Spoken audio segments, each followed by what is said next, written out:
Hello! Thank you for watching our video today. And today, we're going to talk about intonation. Now, intonation, when you're working by yourself, is always a challenge. And when you're in orchestra, it's also hard. But when you're in a small chamber ensemble, the problems become especially treacherous. So, I started off talking about the challenges of working by yourself, but this is actually the best place to start when working on intonation before you come to your chamber ensemble.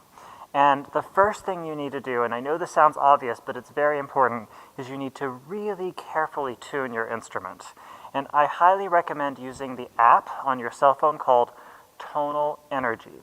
And within this app, it's very nice positive feedback. It gives you a smiley face whenever you have a perfectly in tune note. And also, you have the option of many different tuning systems. Now, I suggest in the top left-hand corner of this app that it says equal, and that you tune each of your strings in equal temperament.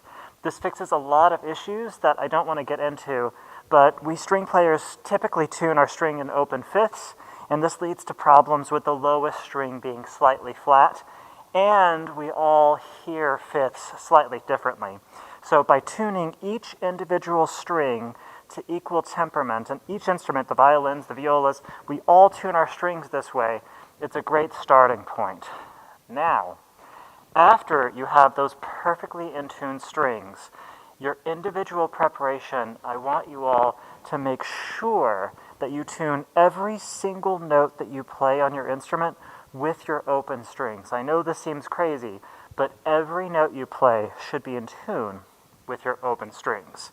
This obvious example of this would be, for instance, your fourth finger D and open D. Less obvious would be, for instance, if I have an E right here, tuning that with my open A.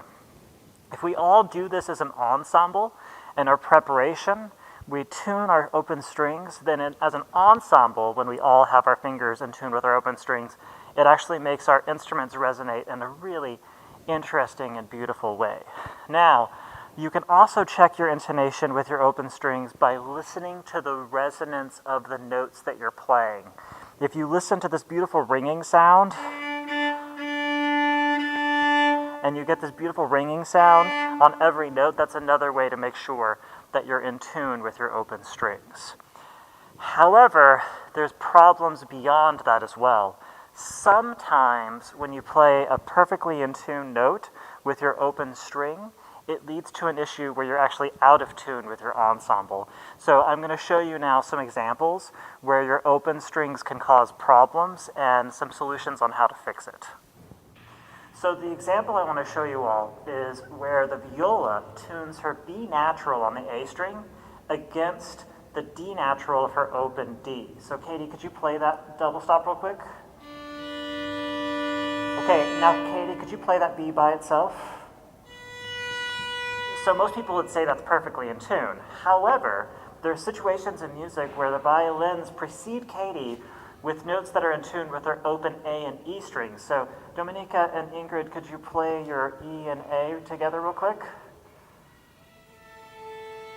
And now Katie, play that B. Okay, so that's actually going to sound very low against those pitches. So Katie has to tune her B against the E of the violin. So Ingrid, could you play your E? And now Katie, could you play your B? So it's actually a little higher. Now, could you try those open A and E again?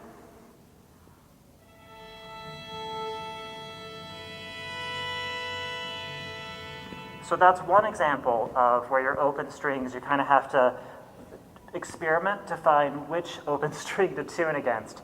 And here's another example where our low C's become really problematic. So Katie, would you mind playing your open C? And we're going to play an F major chord. So Katie cannot change her open C, and I'm going to play an F against it. But could you guys play an F and an A for Miss?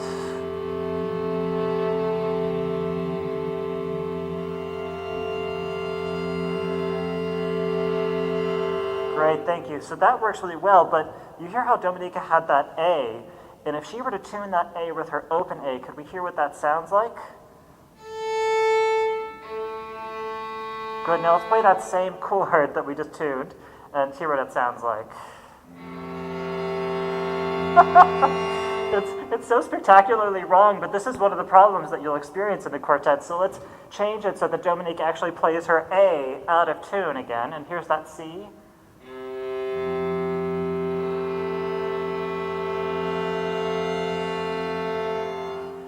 So that's another example of how your open strings don't always lead you to the right home. You just have to start with what cannot be changed, for instance, Katie's open string, and then you tune around that.